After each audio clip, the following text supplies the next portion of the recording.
Hey, you're listening to WSOU. I am Nick, and I am here with a very special guy. I got Doc Coyle, the guitar player for Vegas Nerve. What's going on, Doc? I'm doing well. You know, Monday. It's about 2 p.m. I'm in LA right now, Oh, so I'm okay.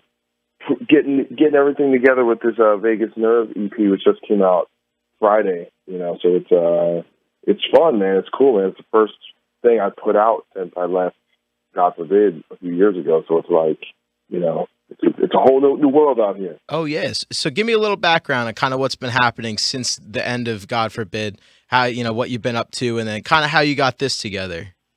So Vegas Nerve actually started before I left. God forbid. Okay. I was putting the band together in like 2012. It started with me and the singer Robbie, who had met through another friend, and I discovered this. Robbie is the singer of Vegas Nerve. Right. He has this YouTube page, and with all these amazing covers and some originals, and I was like, this singer's amazing.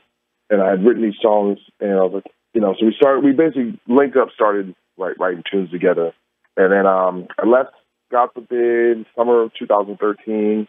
Right after I went on tour with the band On Earth, playing bass for them for a few months. Went to Europe with them, to the U.S. tour. Then I moved to California, and we basically so unfortunately with Vegas Nerve, we're kind of a long distance situation. So we recorded this EP, and it took us actually a while for us to get it together partially because it was kind of a long distance band. But we Right. did a Kickstarter campaign at the end of last year to raise the money to finish the record with this producer, Barster Savell, who did the new 12-Foot Ninja Okay. mix and Carnival, amazing guy out of Australia. So we finished it this year, and then we were kind of talking to record labels at the beginning of this year, and things weren't really moving as quickly as we would have liked. So we said, all right, you know what? Screw that. Let's just go independent, put it out ourselves, be behind everything. We shot a music video a couple months ago. It just came out, and yeah, we just put the record out. We're like, we're not going to do some big promotional campaign, and we're just going to just put the record out, just get it out there.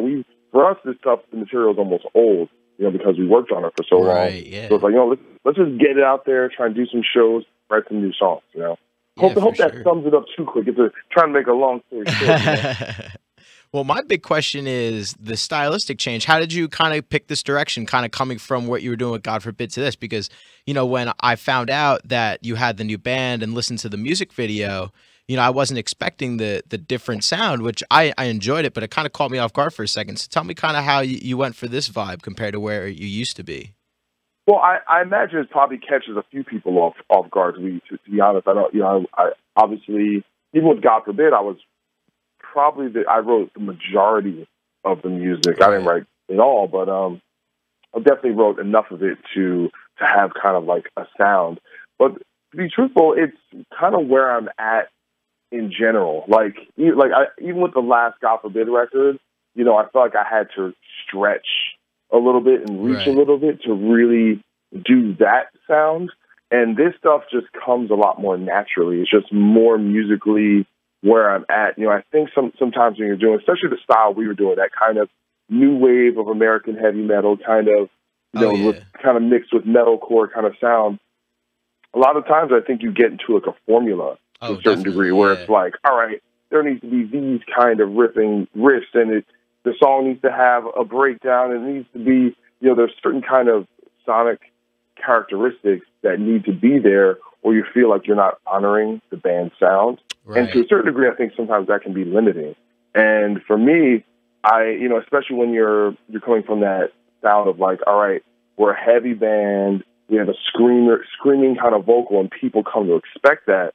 And when you kind of remove that element where you don't have to write for that type of vocal, and you can compose for a more melodic vocal, you can the palette opens up. There's a lot more options, and I love that, not really having any limitations of what we can do musically, because then I think also too, you just get a little older and your tastes change, and you think about, all right, what kind of band, if I was 60 years old, can I still play in God forbid when I'm 60? I don't know, maybe a little rough, but if I want to do something that I could play consistently for a long period of time and not feel like I'm kind of faking the funk, or like, you know, see someone kind of who's out of their depth, you know. So yeah, so it's very natural. Like if there's, I played with a bunch of different bands in this time period, and this style is definitely something that where I feel comfortable.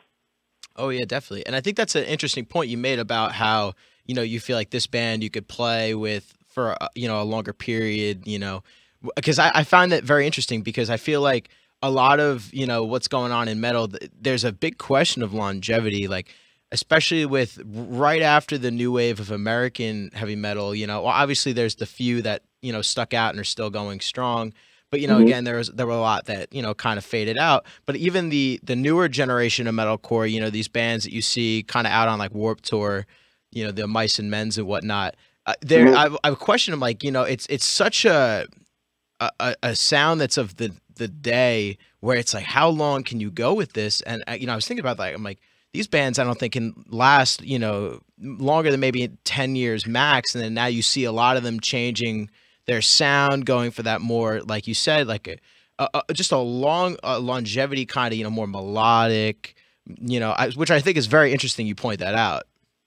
Yeah, I mean, I think if you really, you know, me, I'm a student of the history of just hard rock and metal and all the Right. stuff, just to see what the career arcs are. And you know, the industry has changed so much. I think the way in which people can engage in their careers is different, right? Like if you came out and you had a platinum record in the 80s or 90s, there's a good chance you still have a pretty healthy career, Right. because you were established in a time when you had MTV and you had radio and you had these big budgets from labels, and you're really able to promote yourself and get yourself out there.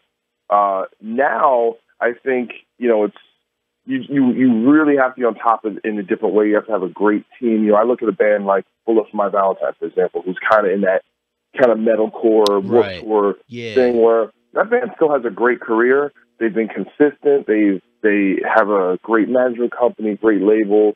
You know, and they're a global business. You know, or a band like Avenged Sevenfold. You see how they've built Oh yeah, definitely. and changed and reached different audiences, and now they're a bona fide arena act. You know, and they headline these festivals, and they started out of our scene. You know, out of the, you know, Exactly. Yeah. playing, you know, little dirty hardcore shows. You know, so you know, and I think when it comes to the more extreme side of things, I think in some ways a lot of the younger bands have been smarter than maybe I think some of the bands from our generation. I look at bands like Whitechapel, Oh yeah. Suicide Silence, who are a lot heavier and a lot more brutal than God Forbid ever was. But in a way, they've found a way to kind of really stay close to their audience. Whereas I think a lot of the bands from our era, in a way, like we weren't that obsessed with being the heaviest and the most brutal and all stuff. We were definitely cut from that, more of that heavy metal cloth. Or Oh, we loved definitely. Yeah. Pantera, we loved Metallica. The bands that were heavy but still accessible to a degree. Oh You know, yeah. so there's a lot of different influences, and it gets tough. You know, so I think everyone, the way you kind of guide your career and develop longevity is different. You know, even a band like Atreyu, you Oh know, who yeah. is kind Yeah. of, they came back, and guess what? They still have an audience. For You know, sure. because Yeah. sometimes you have these bands do like a comeback tour, and you know they'll do one or two shows over because after that the interest dies down. But it's really about, do the songs stand the test of time? Does the band put on a great live show? You know, all that stuff matters.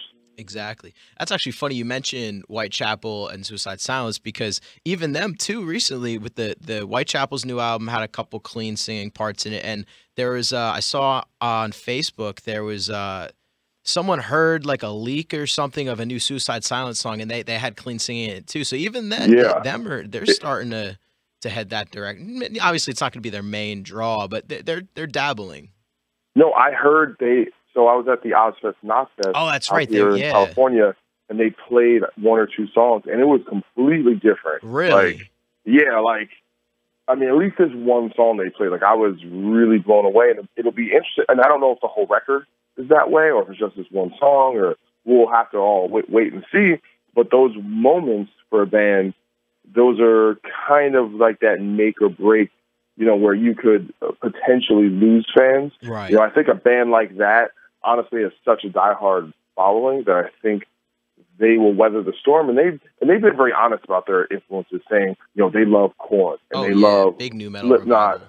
Yeah, and those bands, you know, and I think their fans are also open to that stuff. And in some regards, I think this younger generation of fans is a bit more open-minded, perhaps, Yeah. or at least I would hope so. To say, you know, all right, well, we're okay with bands experimenting and doing different things. You know what I mean? But you know, hopefully you can weather the storm. I look at a band like In Flames, for example, who There has you go. changed Yeah. their sound a lot over the years, and of course they've lost some fans, but they've also gained a lot of fans, and that's you know, it's a kind of a balancing act, because I think as artists you have to do what you want to do. You know, if you're not feeling just full on anger and distortion and breakdowns and blast beats, you know, at your current age as you were when you were like 20 years old, then why should you do that just because you feel like you're trying to please someone else? Right. Exactly. You know? And that actually, how was that? How was Not Fest Ozfest? I mean, it's awesome. I mean, because of Black Sabbath playing that first day, I think it was like 40,000 people or something. Because this is the third year of Not Fest. Right. So 2 years ago was their like big comeback show where it was the first show with the new drummer. After Paul. And I mean, the lineup. The thing that's cool about that festival is it's a pretty heavy lineup. You know, they have death metal bands. You have bands like Cataclysm. You know, on the side stages. You know, Municipal Waste, Suicidal Tendencies. You know, and just some real heavy hitters. But I kind of love that whole new culture of these different festivals that are more destination festivals, right? As opposed to the touring festival, because they can get bigger bands, they can pay people a little better, and then it becomes a little more special.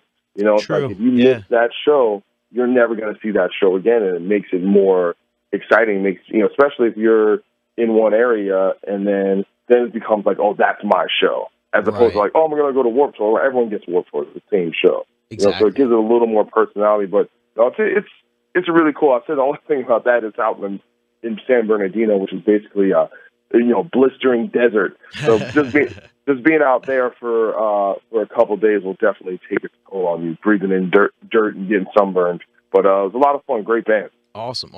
And now, speaking of that, what's the touring situation going to be for Vegas Nerve? Right now, we're eyeballing December, January. Okay. Some dates. Definitely going to be doing Northeast, New Jersey, New York, stuff like that. So anyone listening to this, keep an eye open. We're kind of doing a lot. Everything is, like I said, everything's independent. I'm pretty much doing all the booking. You know, I'm going to be talking to some booking agents and stuff like that. But honestly, we just want to keep it small, keep it intimate, keep it personal. The band has only played one live show before. Okay. Yeah, we played in Brooklyn with my friend, singer-songwriter Megan right before I moved away.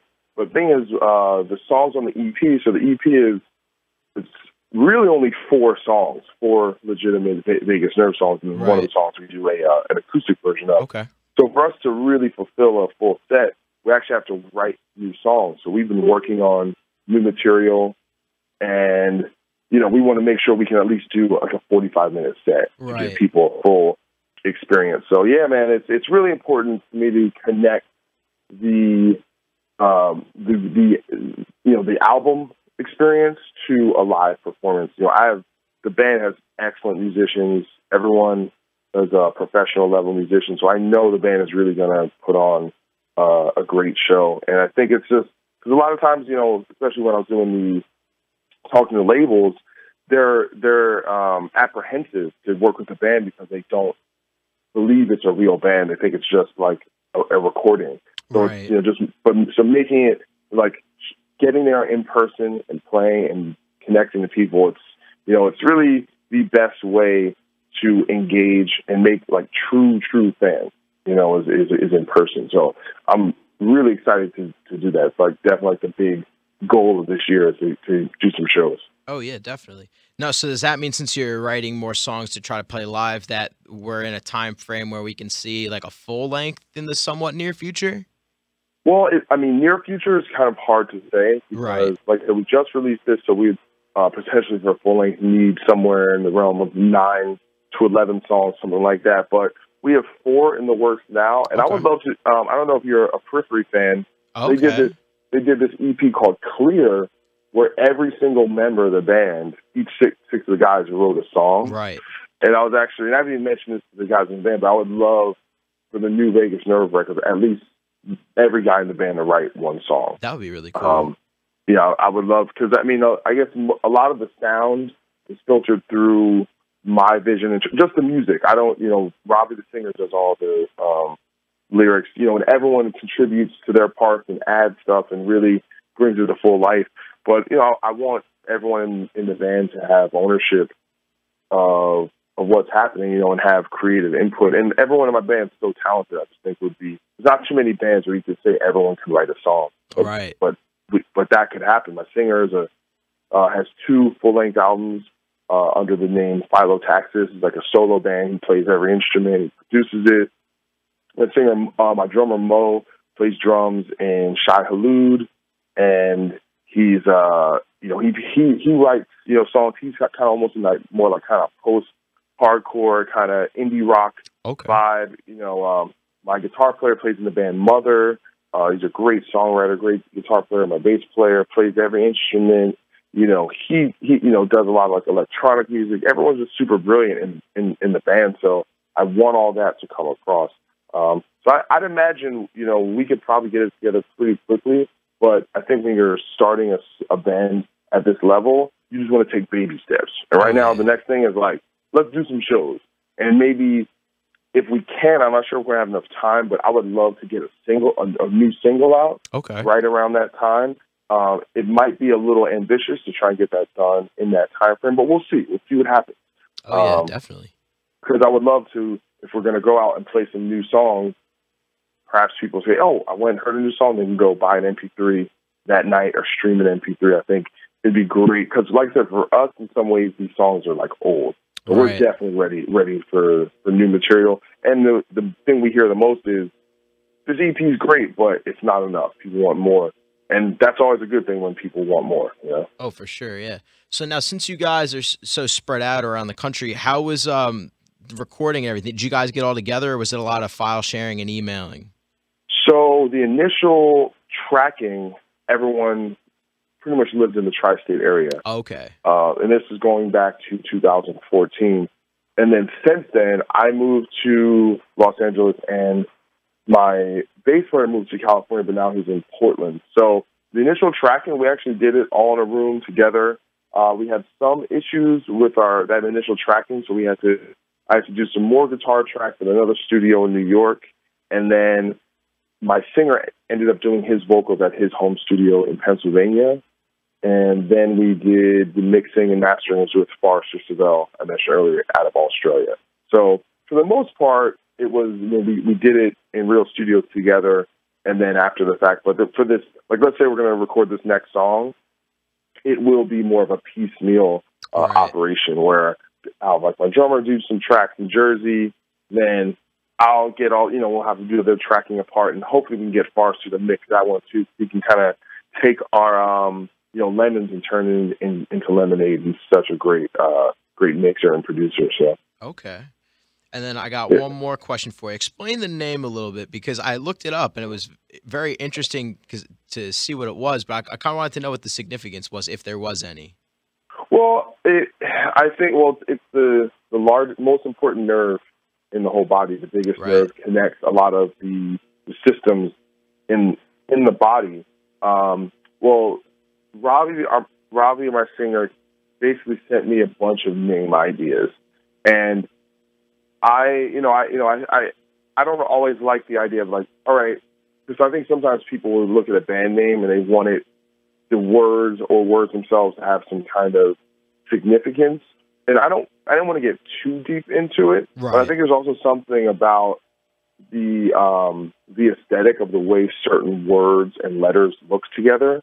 I like the V and the N. And I like that it's symmetrical. You have 5 letters in each word. Right. And to me, when you're creating music first before you have a band name, you want whatever that you're going to call it to feel right and seem like, oh, that's what this is. you know, and it all ties together. In a way, you know, and I hate to use this terminology, but in a way, it is marketing brand. Right. You know, like I have a friend of mine who designs bottles, logos, and labels for liquor companies. Okay. You know, and they come up with the bottles and the logo and the packaging before they even have an actual liquor. Oh, wow. It gives you an idea about the way real business works. And even though this band is more art to us than it is business, right, you are trying, you know, music is communication. But the truth is, any time you are trying to project your art out there so that people will pay attention to it, there is a marketing element to it, whether there's money being exchanged hands or not, you know. So yeah, so just what the actual vagus nerve is about, how it connects the body, and that it's it does control some functions that aren't so nice to talk about, but it just seemed like it made sense, and there's something organic about it, and also lyrical in the way it looks and the way you say it. Right. So I don't know. It just felt right. You kind of sometimes you have to go with your gut.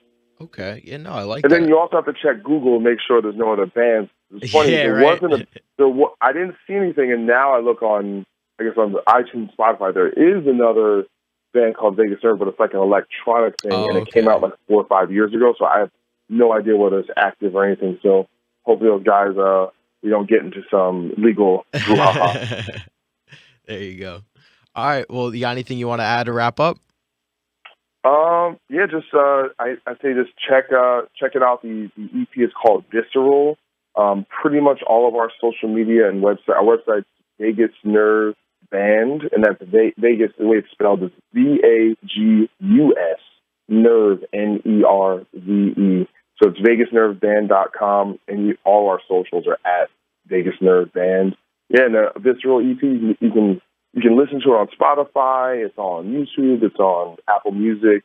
If you want to check it out, like I said, I mean, we want people to buy our record, but right now it's more important that they hear it. For sure, I just want people, because I think, if you are a fan, I think in many ways we're kind of inspired by the movement of kind of rock bands in the 90s, like Faith No More and A Perfect Circle. That's more 2000s. Alice in Chains. These bands that, even though it was quote unquote commercial music, it was palatable. Right. You can tell there was a lot of artistic integrity, and there was a lot of people really expressing themselves in honest ways. And that's really what we're trying to do. So trying to bring that feel back, or that intention, back, so hopefully people like it, because I feel like when people do hear it, they're, if you're into that kind of style, then, people are really into it, and they spread it around, and it's amazing. It's kind of cool just to, after all these years, to see people actually get a chance to experience it. Oh yeah, definitely. All right. Well, it was a great pleasure to talk to you, and I would just want to thank you for your time, man. It was awesome. Oh, likewise, man. Thanks for having us on. And WSOU, that's, since I was in high school, I was listening to it, and was a huge supporter of God Forbid, and helped us, make a name for ourselves locally. So it's, we, personally, I appreciate it, and it's an honor just to be on here, and just to get any kind of support. It means a lot, and I definitely, it's definitely glad to see it come full circle. Of course. Well, thank you so much, man. I really appreciate that a lot. Of course. We'll hopefully see you when you come around the area. We got to get you back up and back over here. Jersey needs you, man. They definitely, man. Hopefully we can get the whole band up there, and and talk some trash. There you go. All right. Well, thank you so much.